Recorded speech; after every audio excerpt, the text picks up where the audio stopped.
Coucou les amis, je vous reprends pour un nouveau vlog. Donc nous sommes le samedi 23 avril, il est aux alentours de 10h30 et là on recommence à vous montrer les petits achats de la semaine. Donc c'est une commande groupée que j'ai reçue hier. Je vais commencer par le moins intéressant pour vous, je vous montre quand même au cas où ça vous intéresserait. C'est une Funko Pop, donc j'ai arrêté de commander, j'ai arrêté de collectionner les Funko Pop en fait, sauf pour ce qui concerne Winnie l'ourson. Voilà, et là c'en est une particulière que j'ai eue sur Amazon, c'est une exclusive d'Amazon. Ça c'est tiré des Pop Art Series en fait, et c'est Amazon qui fait ça apparemment. Donc c'est une collection spéciale, hein. Voilà. Et ce qui est génial, c'est que Amazon, donc c'est prix pop. Ouais, peut-être 1 € de plus qu'en boutique. Hein. J'ai dû la payer 16 € celle-ci. Mais la spécificité, c'est que vous avez une protection en plastique vendue avec. Voilà. Donc là, je ne vais pas la sortir. Mais vous voyez avec toutes les étiquettes. Et je la trouve super jolie, cette version art. Et voilà, donc elle va rejoindre ma collection Winnie. Donc je ne collectionne plus les Funko Pop, sauf la collection Winnie l'ourson. Il m'en manque encore quelques-unes pour les avoir toutes. Pas en version art, hein, parce que pour Winnie, la version art, je crois qu'il n'y a que celle-ci de sortie, il faudrait que je regarde. Et voilà, parce qu'à la base, je les avais vues sur Vinted, mais je les ai trouvées chères. En tout cas, plus cher que sur Amazon. Donc, c'est Amazon qui fait cette série-ci. Et sachez-le, elle est vendue 16 € sur Amazon. Et elle est nickel, magnifique. Sans un défaut, a priori. Avec son magnifique emballage plastique. Hein, enfin, magnifique, voilà. Et alors que Vinted, elles étaient à 20 € ou alors 17-18 €. Mais si vous rajoutiez les frais d'assurance, les frais de port, vous étiez à plus de 20 €. Il y en a même qui les vendaient 30 €, un truc comme ça. Enfin, les prix s'envolaient un peu. Je vois pas l'intérêt alors que c'est Amazon qui les fait et ils les vendent 16 €. Donc, sans frais de port. Enfin, moi, j'ai le Prime Pass. Donc, je paye pas les frais de port sur Amazon de toute manière, quoi qu'il en soit. Donc là, on passe au plus intéressant. Many Reasons Why, le tome 7 qui vient de sortir. Donc il est sorti peut-être 14 ou 17 avril, je ne sais plus, en tout cas il est sorti maintenant. On approche de la fin, hein, cette saga comporte 8 tomes en tout. Et je vais le lire ce week-end, je pense. Ensuite, on continue. Reine d'Égypte, le tome 9, une saga que j'adore. J'ai le tome 8 qui m'attend déjà, donc je vais voir. Peut-être que je vais les lire ce week-end, on verra bien. Ensuite, je vous en ai parlé dans certains précédents vlogs, donc j'ai fini par craquer. Voilà. Je vous avais dit que je n'achèterais pas, enfin que je me tâtais à acheter les versions collector de Jane Austen aux éditions Hauteville. Je voulais pas les acheter ces deux-là parce que je les avais déjà en de multiples versions. Et que je pouvais pas non plus accumuler, collectionner toutes les versions de Raison et Sentiment et d'Orgueil et Préjugés. Mais c'est tellement des livres que j'adore. J'adore ces deux romans. D'ailleurs, Raison et Sentiment fait partie clairement de mes livres préférés. Voilà. C'est magnifique. C'est quand j'ai fait, en fait, pourquoi je me suis décidée à les acheter? Parce que quand j'ai fait ma réorganisation dans mon précédent vlog, là, que j'ai mis mes livres de poche dans ma bibliothèque pile à lire, du coup, là derrière, j'ai de nouveau mes livres sur une rangée. C'est plus sur deux. Tout en haut, j'ai mes classiques, les beaux livres qui sont rangés. Et il me reste tellement de place dans le casier que je me suis dit, allez. C'est magnifique. Illustré à chaque en-tête de chapitre. Donc ça, c'est Raison et Sentiment. Couleur verte. Et là, ouais, c'est bleu foncé, bleu marine. Le petit Orgueil et Préjugés. Que j'ai adoré également, mais que j'ai moins aimé que Raison et Sentiment. Alors peut-être que c'est dû au fait que En lisant Raison et Sentiment, j'ai pensé à Hugh Grant toute ma lecture. Parce que Hugh Grant est dans une adaptation cinématographique que j'ai adoré, je l'ai adoré dedans. Et c'est vrai qu'en lisant le livre, parce que le livre, je l'ai lu après avoir vu le film, j'ai vu Hugh Grant, tout le livre, et forcément, ça m'a émoustillée. Parce que je suis, comme vous le savez, une fan de Hugh Grant. Alors, hop, et voilà, magnifique, magnifique. Il rappelle un peu la version des Liaisons dangereuses, hein. C'est la même couverture, pas les mêmes coloris, mais la même couverture. Et donc, toujours édition de ville. Celui-ci est illustré par Hugh Thompson. C'est pas Hugh Grant, mais Hugh Thompson. Donc, les illustrations, elles sont où? Ouais. Ah oui, c'est pas forcément en tête de page, mais voilà. Ça reste... c'est pas merveilleux à l'intérieur, mais ça reste sympatoche quand même. Mais moi, ce que je retiens, c'est surtout les couvertures des bouquins. Voilà, que je trouve magnifiques. Donc, c'est tout pour ce que j'avais à vous montrer ce matin. Que va-t-il se passer ce week-end? Je ne sais pas exactement. Je pense que ça va être un week-end très reposant. Et j'ai rien prévu de particulier à faire, donc je vais faire mes corvées du samedi et puis ensuite je bouquinerai tout le week-end. Je ne sais pas encore quoi, mais je verrai.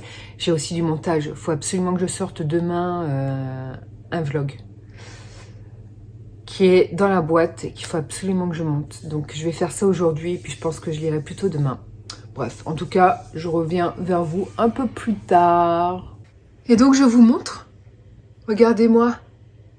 Donc, à partir de là, c'est Hauteville.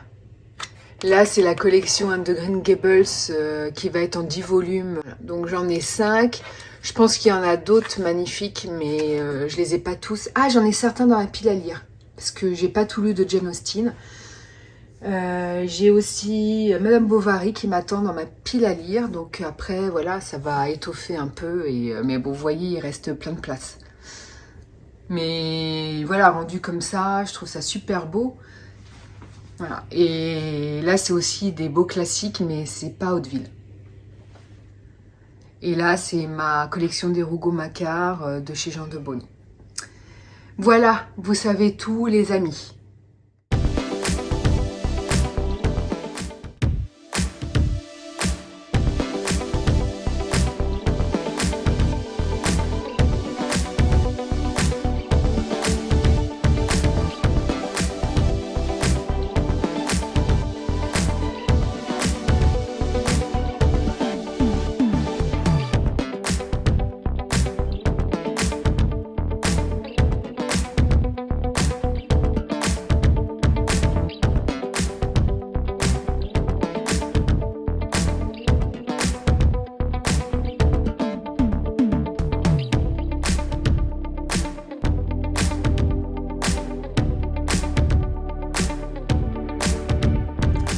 Tout le monde, nous sommes le dimanche 24 avril, il est presque 11 h. Mon conjoint est parti courir, donc j'en profite pour vous prendre en ligne.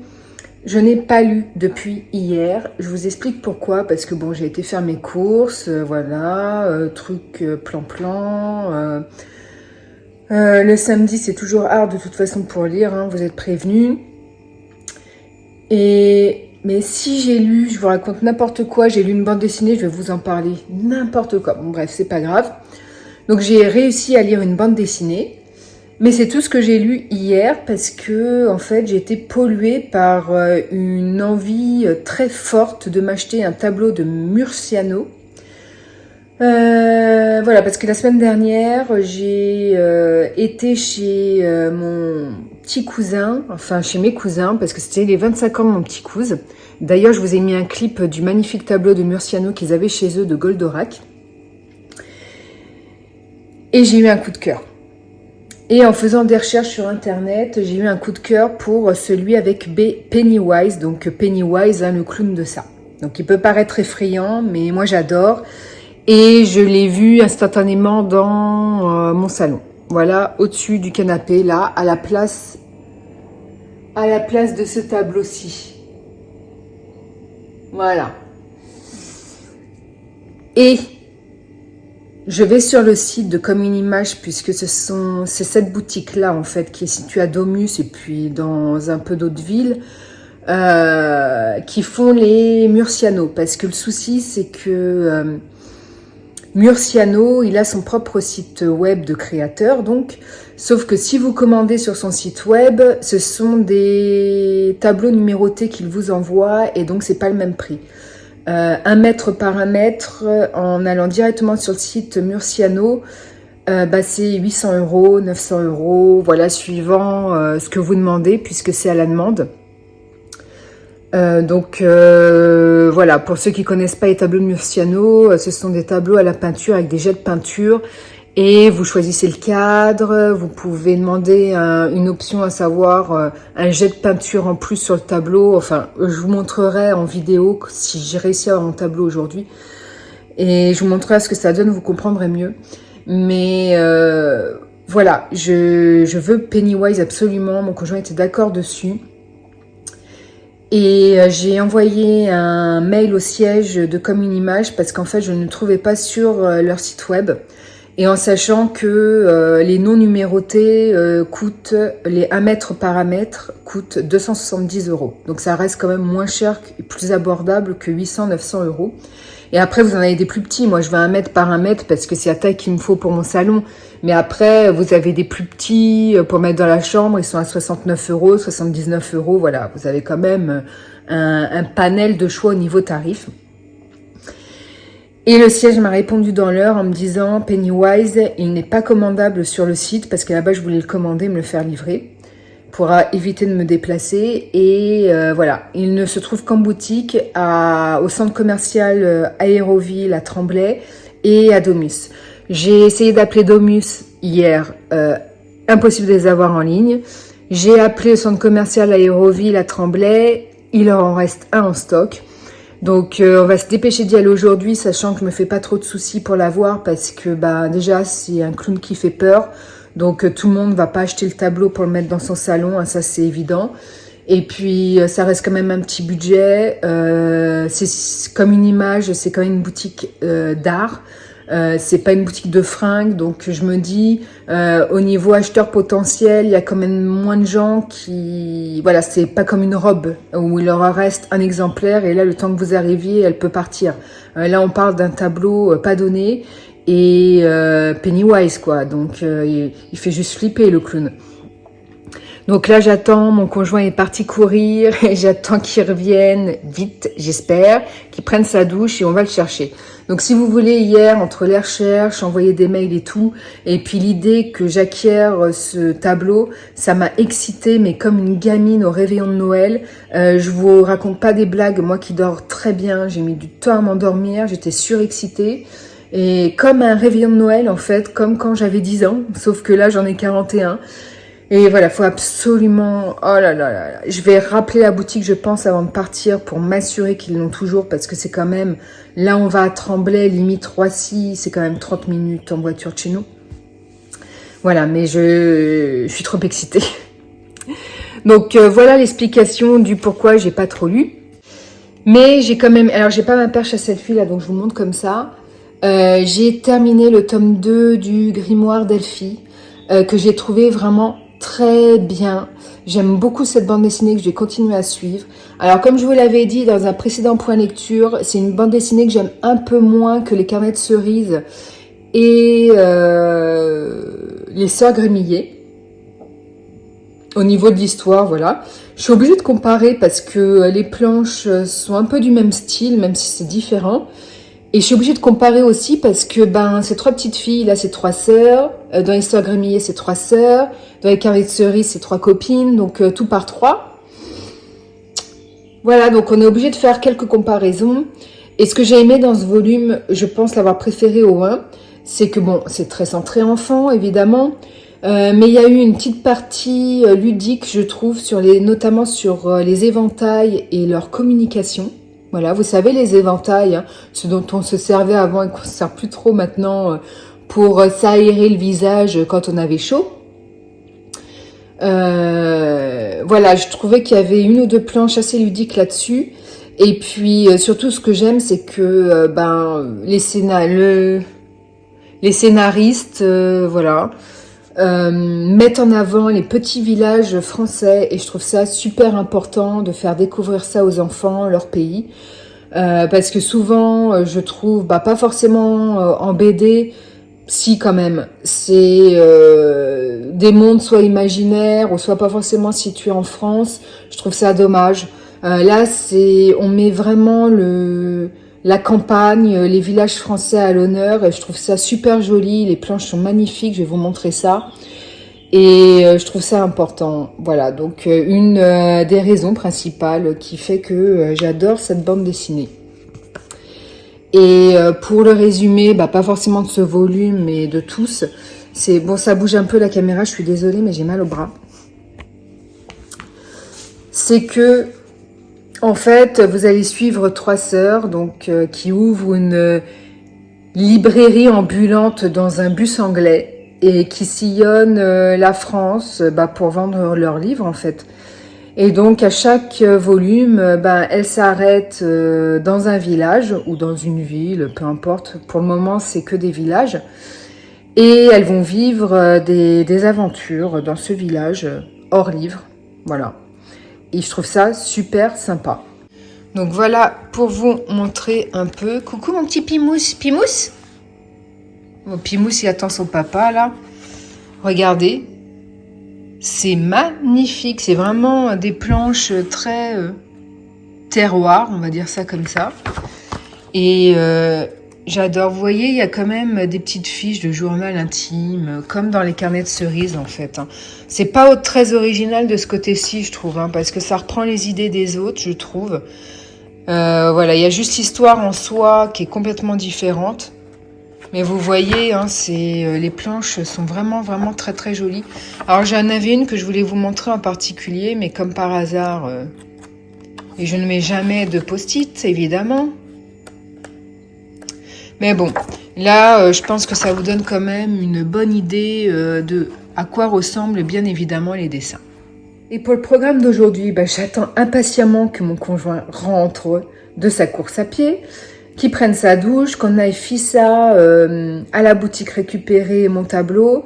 Ensuite, un petit déj. Ensuite, on va voter. Donc, je sais pas si je lirai beaucoup aujourd'hui, mais c'est pas grave si c'est pas le cas. De toute façon, je prolongerai ce vlog jusqu'au week-end prochain pour qu'il y ait plus de contenu, lecture.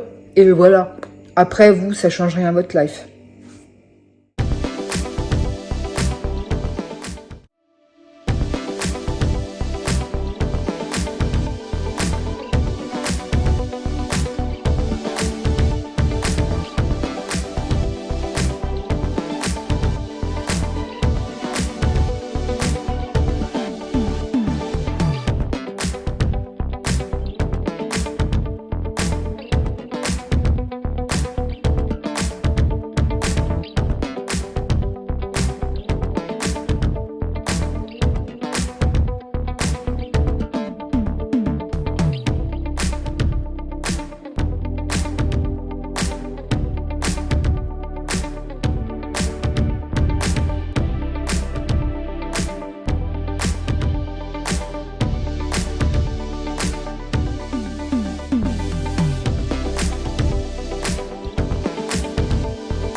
Nous sommes le samedi 30 avril et aux alentours de 17h, donc je vous reprends le week-end d'après celui où je vous ai laissé.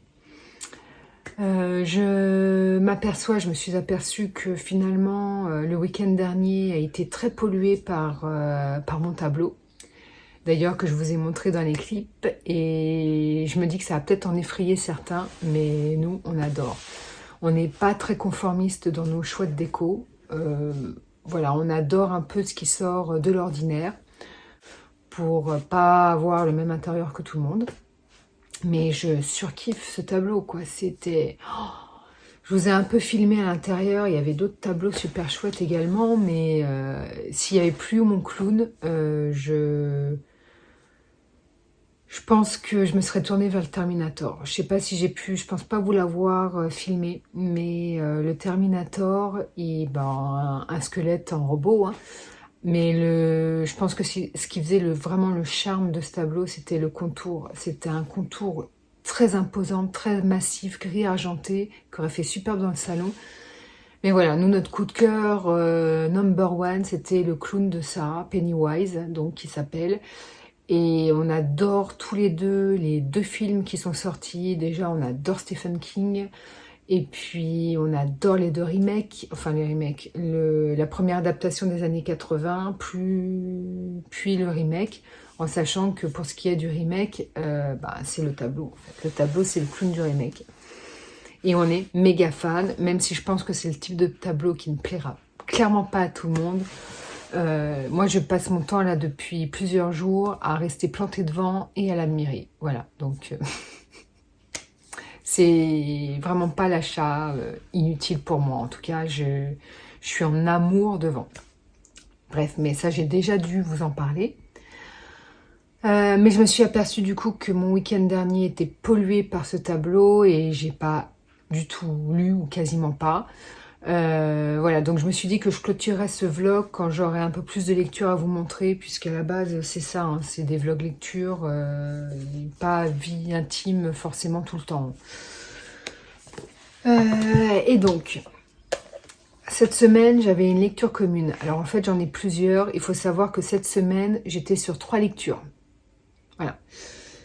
La première, avec ma copine Anne-Céline, c'est le tome 2 des Voleurs de fumée. Je vous en parlerai pas maintenant parce qu'en fait ma copine est partie en vacances, elle était en congé et du coup elle a très très peu lu, donc on n'avance pas du tout vite dans cette lecture, donc je peux pas vous en parler dans ce vlog, ce sera sûrement dans le prochain. Du coup j'ai accepté une deuxième lecture commune avec ma copine Livia, La Chambre des Merveilles de Julien Sandrel. Et on l'a terminé, hein, parce que c'était un court roman, donc ça c'est vraiment du feel good. Là je vous parle vraiment à chaud parce que je l'ai terminé il y a quoi, il y a 10 minutes. Voilà, donc là je suis sortie de ma zone de confort parce que le feel good c'est clairement pas ma tasse de thé, de base. J'en lis quelques-uns, mais vraiment il n'y a que Virginie Grimaldi qui me happe de fou. Voilà, sachant que j'aime pas trop le terme... young adulte, feel good, rentrer des livres dans des cases parce que il y a des spécificités pour tous les livres et du coup voilà. Mais bon, si je dois rapprocher ce livre d'un genre littéraire, malheureusement c'est feel good. Voilà. Et malgré le résumé dramatique, puisqu'en fait on va suivre une maman dont le fils est dans le coma parce qu'en fait il a eu un accident et un accident de la route. En fait il s'est fait renverser par un camion, il va sombrer dans le coma et pendant qu'il est dans le coma elle va trouver dans sa chambre une sorte de journal intime et en fait c'est un journal qui recueille tout ce qu'aimerait accomplir son fils, voilà. Et du coup qu'il ne peut pas accomplir tant qu'il est dans le coma. Et on ne sait pas s'il se réveillera en fait. Et du coup, elle a décidé de réaliser tous ses rêves à sa place. Donc elle va prendre le carnet et elle va tenter de réaliser chacun des vœux de son fils. Donc le résumé part bien puisque ben c'est une jolie histoire en fait, hein. Voilà, c'est triste mais c'est beau, c'est magnifique. Donc moi j'ai aimé l'histoire. Ce sera pas la lecture de l'année non plus. Voilà, après je vous le répète, c'est pas mon genre de livre de base, donc voilà. J'ai aimé cette vie, cette joie de vivre, c'est la vie malgré tout, malgré la tragédie. Voilà, c'est ce que met en avant ce bouquin en fait. Après, je me rends compte que j'ai pas grand-chose à en dire, à part que les persos sont touchants, la plume est fluide, elle est agréable à lire. Effectivement, les persos sont super touchants. J'ai adoré le fils. J'adore la maman. J'ai surtout aimé la grand-mère. Voilà, j'aime vraiment tous les persos qui sont gentils, simples, bienveillants. Voilà, c'est des gens qui sont sains. Il n'y a pas de méchanceté, il n'y a pas d'aigreur chez eux, il n'y a pas de toxicité. Voilà, tout simplement, ce sont vraiment des gens purs et sains. Donc ça, c'est vraiment agréable, plaisant à lire par rapport à ça. Après, pour le reste, deux petits bémols. Le premier, c'est que j'ai trouvé que l'auteur, il faisait pas des recherches à fond sur ce dont il parlait dans le bouquin. Voilà, par exemple, à un moment donné, il s'est trompé au niveau du droit, d'une application du droit. Il parle d'attestations faites sous couvert d'anonymat, sauf que ce n'est pas possible. Je travaille dans le droit, je suis assistante juridique dans un cabinet d'avocats, donc je fais un peu de pénal. Et je peux vous assurer, pour avoir envoyé des attestations à remplir par les témoins, que l'attestation sous couvert d'anonymat n'est pas plausible, elle n'est pas acceptée par le juge en fait. Il faut que vous donniez votre carte d'identité, une copie de votre carte d'identité, systématiquement. Et ça paraît logique parce que, franchement, si vous pouviez témoigner de manière anonyme, ça veut dire que tout le monde le ferait en fait. Et quelque part, du coup, il se mettrait à faire des faux. Mais comme c'est sous couvert d'anonymat, il n'y a personne pour vérifier. Vous voyez, c'est pas logique, en fait. Donc, c'est juste pas possible. Et surtout que, c'est pour ça que les juges vous demandent votre carte d'identité, une copie avec votre nom. C'est parce qu'en fait, sur l'attestation, il est bien précisé que si vous faites un faux témoignage, vous risquez des amendes et puis même une peine d'emprisonnement. Voilà, donc ça me paraît logique que l'anonymat ne puisse pas être toléré quand on fait des attestations, en fait. Voilà, tout simplement. Donc ça m'a un petit peu perturbée. Voilà, après, c'est tout con parce qu'il en parle vite fait et il s'étend pas du tout là-dessus. C'était intégré à une phrase toute bête. Voilà, donc il n'y a pas eu de suite par rapport à ça. Mais voilà, ça c'est le petit truc qui m'a ennuyée. Et la deuxième chose, au niveau de la fin, que je vous raconte pas bien évidemment, quelque chose m'a tracassée. Donc on peut en parler pour ceux qui ont lu le livre, si vous voulez, il n'y a pas de souci. Mais à un moment donné, au niveau du dénouement, quelque chose m'a un peu perturbée. J'ai pas trouvé ça plausible, pas logique. Bon, voilà. Mais sinon, mis à part ça, c'était une lecture très agréable, qu'on avait envie de continuer. En tout cas, moi, j'avais envie de la continuer. Donc, ça a fait son job, en fait. Voilà, c'est le livre destiné à faire le vide dans sa tête, à lire des choses agréables, qui sert à se remonter le moral. Voilà, c'est un livre à lire en cas de coup dur. Si on a vraiment envie de se changer les idées, voilà, lire des personnages,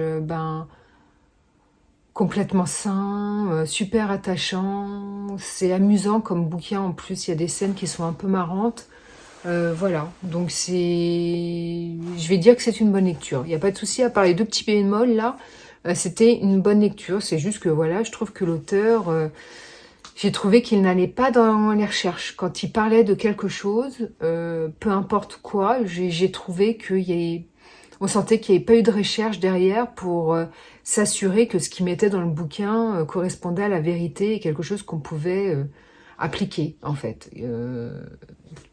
Voilà, donc moi je suis assez sensible à ce type de détails.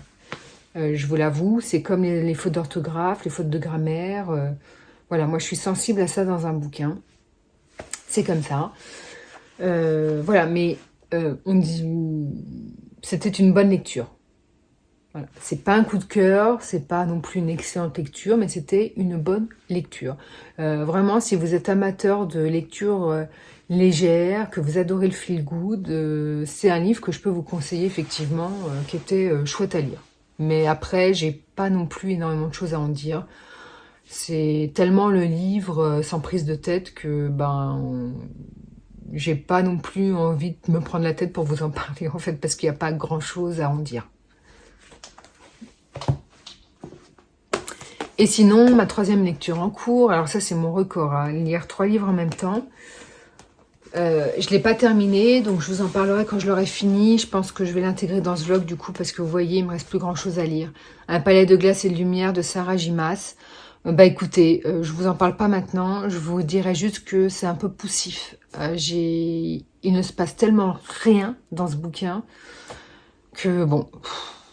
Ça se lit, mais il se passe absolument rien. Alors heureusement qu'il est court et que c'est écrit un peu gros, disons que c'est plutôt aéré. Il y a juste un peu plus de 300 pages, mais heureusement parce que c'est le désert littéraire ce livre. Hein. Donc je vous réserve mon avis pour quand je l'aurai terminé. Voilà. Et sinon, hier soir... Je vous en ai pas parlé, on est allé au resto avec certains de nos voisins. On a la chance de super bien s'entendre dans la rue avec quasiment tous nos voisins. Donc, on a vraiment une chance là-dessus incroyable. Et on a été du coup hier au resto dans notre ville. Un super resto italien qui paye pas de mine, qui fait épicerie en même temps. Donc, il n'y a pas beaucoup de tables. Mais c'est super bon et du coup on y a été avec 2 couples de voisins et on s'est super bien marré, c'était génial, enfin voilà, à refaire donc. Et puis ce soir je ne lirai pas parce que on va chez des amis pour un barbecue. Voilà, donc peut-être que je filmerai quelques séquences, je sais pas encore. Et du coup je vous reprendrai sans doute demain. Et puis un peu plus tard dans la semaine pour vous parler de ça. Et sinon, aussi pour vous dire que je pense que je vais commencer dès lundi Galante parce que il me fait trop envie. C'est le livre qui me fait le plus envie. Donc je pense que je le commence la semaine prochaine. Je pense qu'il va se lire aussi relativement vite parce qu'il y a des illustrations qui sont à l'intérieur du roman. Des illustrations et beaucoup de pages avec une seule phrase comme ça ou 2. Donc il va se lire relativement vite. Parce qu'en plus il a à peine 400 pages et en sachant avec toutes les illustrations et tout, franchement, je devrais l'avoir fini en moins d'1 semaine. Donc je le commence dès lundi. Et je reviens vers vous plus tard. Bonjour tout le monde, je vous reprends, nous sommes le dimanche 1er mai. J'espère que vous avez passé une très bonne journée du 1er mai. Voilà, je vous souhaite à tous qui me regardez beaucoup de chance et de bonheur, hein, puisque c'est le symbole du 1er mai un peu. Voilà, bon moi je suis pas quelqu'un qui achète du muguet, j'en ai plein mon jardin, enfin plein, on en a arraché la plupart parce qu'il faut savoir que le muguet est très nocif pour les petits chiens. Pour les chiens. C'est très nocif, vraiment très nocif. Il ne faut pas qu'ils les mangent. Donc le nôtre s'en fout complètement, il ne mange pas les plantes. Mais sachez-le, si vous avez un chien et que vous n'êtes pas au courant, le muguet est très toxique pour les chiens. On n'en achète pas parce que voilà, pour moi c'est de la superstition et puis on n'a pas l'habitude d'acheter du muguet. J'en faisais quand j'étais plus jeune, que je vivais chez ma mère, je lui achetais son brin de muguet. Mais là non, puis ma maman m'a dit de ne pas lui en acheter, qu'elle n'en voulait pas, bref. Nous ça a été une journée tranquille. Hier soir on a passé une super soirée chez nos amis. Voilà, on a bien mangé, c'était à la bonne franquette, c'est des amis super cool et simples, donc il n'y a pas de souci. Voilà, voilà. Et puis comme nos amis ont un assez grand jardin, du coup Pimousse, il était libre de gambader dans le jardin. Voilà, mais comme c'est un petit pot de colle, il a visité 2 fois le jardin et après il a dormi sur mes pieds. Voilà. Et on n'est pas rentré tard, on est parti de chez eux à 23h30, donc c'est pas super tard. Voilà. Mais maintenant que tous nos amis ont des enfants, forcément, ça se couche plus tôt. Hein. Et puis, quelque part, ça m'arrange parce que je suis pas une fêtarde dans l'âme. Donc, moi, après minuit, c'est plus la peine de rien me demander. Donc, voilà. Donc, c'était chouette. J'ai pas fait de vidéo parce qu'il y avait rien à filmer en particulier. Et puis, j'en avais pas forcément envie. Voilà, là, c'est mon intimité. Je suis restée entre amis. Aujourd'hui, journée pépère. J'ai lu. J'aurais un point lecture à vous faire. Avant ça, je voudrais revenir sur La Chambre des Merveilles dont j'ai fait le point lecture hier. Parce que là, il y a un peu plus de recul par rapport à la lecture. Donc ce que j'aurais voulu ajouter, c'est que le livre était pas mal, il se reprenait facilement, avec plaisir, parce que l'écriture est fluide et agréable à lire. Mais c'est pas un livre que je garderai dans ma bibliothèque, donc je vais le mettre en boîte à livres parce que y a quand même eu pas mal de défauts. Là, je viens d'avoir les retours avec ma copine Livia. Bon, on est assez d'accord toutes les deux sur le bouquin. Alors ma copine Livia est très portée sur le feel good, elle adore ça, donc elle adore les livres qui détendent, qui donnent le moral, voilà, les lectures assez légères, on va dire. Bon, elle lit tout plein de lectures, hein, elle lit des thrillers également, mais elle adore vraiment le feel good. Et elle me disait que c'était pas son préféré de lui. Elle avait préféré deux de ses autres livres. Je sais plus les titres. Il y avait un, ça s'appelle Merci Grazie, je sais pas quoi, et l'autre je sais plus du tout. Ça avait été 2 coups de cœur pour elle, de cet auteur. Mais là, celui-ci, elle m'a dit, c'est une bonne lecture, mais voilà, c'est pas oufissime. Hein. Pour les mêmes raisons que moi, en fait. Il y a quand même beaucoup de choses qui sont survolées, que l'auteur survole. Il va pas du tout en profondeur dans les choses. Donc, comme il va pas en profondeur, il y a des attitudes, des comportements qui nous ont semblé vraiment superficiels. Pas forcément adapté à la réalité, enfin à ce que ce serait dans la réalité. Voilà, donc il y a quand même des défauts à ce bouquin, selon moi, selon nous. Et du coup, par rapport à ça, je garderai pas le livre. Et sinon, pour le point de lecture que je voulais vous faire, qui sera assez rapide malheureusement, j'ai terminé aujourd'hui Un palais de glace et de lumière, qui était très court, moins de 300 pages, parce que je me suis aperçue, arrivée à la fin du bouquin, qu'il y avait peut-être 20 pages consacrées à vous raconter le prochain bouquin, le véritable tome 4 de Un palais d'épines et de roses. Donc là, c'était Un palais de glace et de lumière qui est le tome 3,5, 3,5. Donc je reste un peu sur mes positions du début dont je vous ai parlé. Je ne vois pas l'utilité de ce bouquin en fait, parce que déjà il est très court, très aéré, donc elle n'a pas écrit grand chose non plus. C'est comme une sorte d'interlude à la saga, ça la complète, mais sans être véritablement une suite.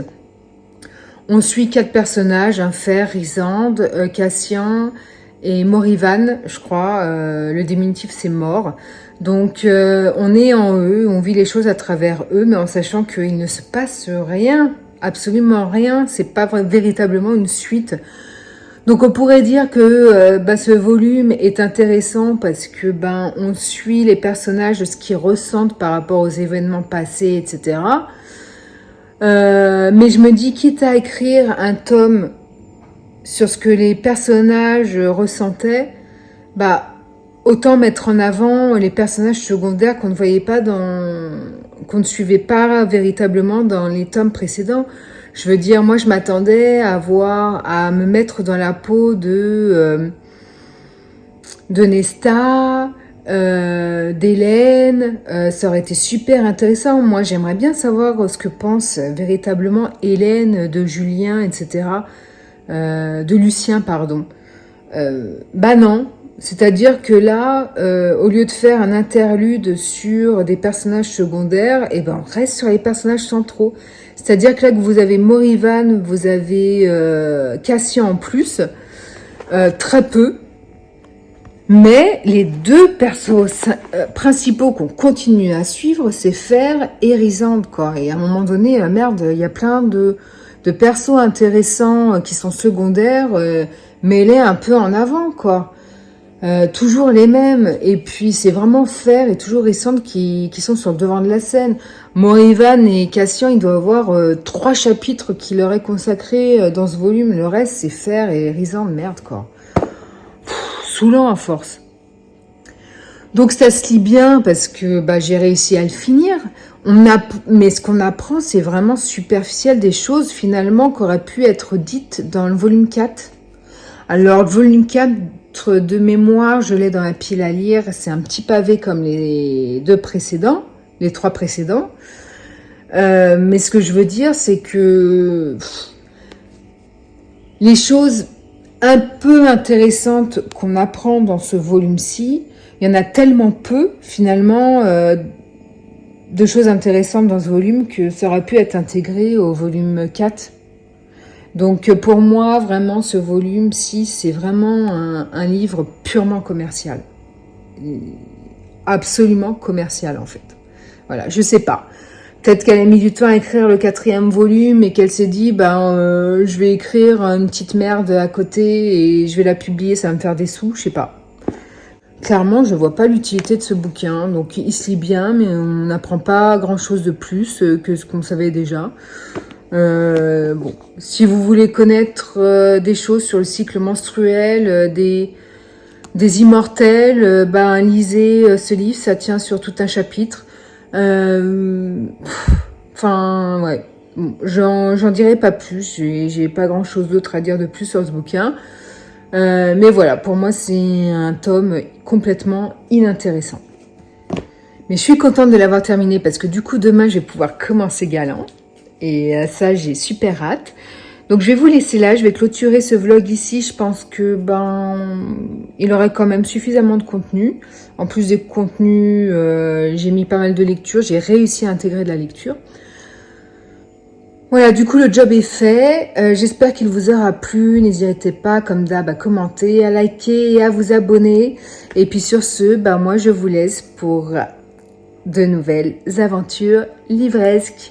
Bye, à très vite.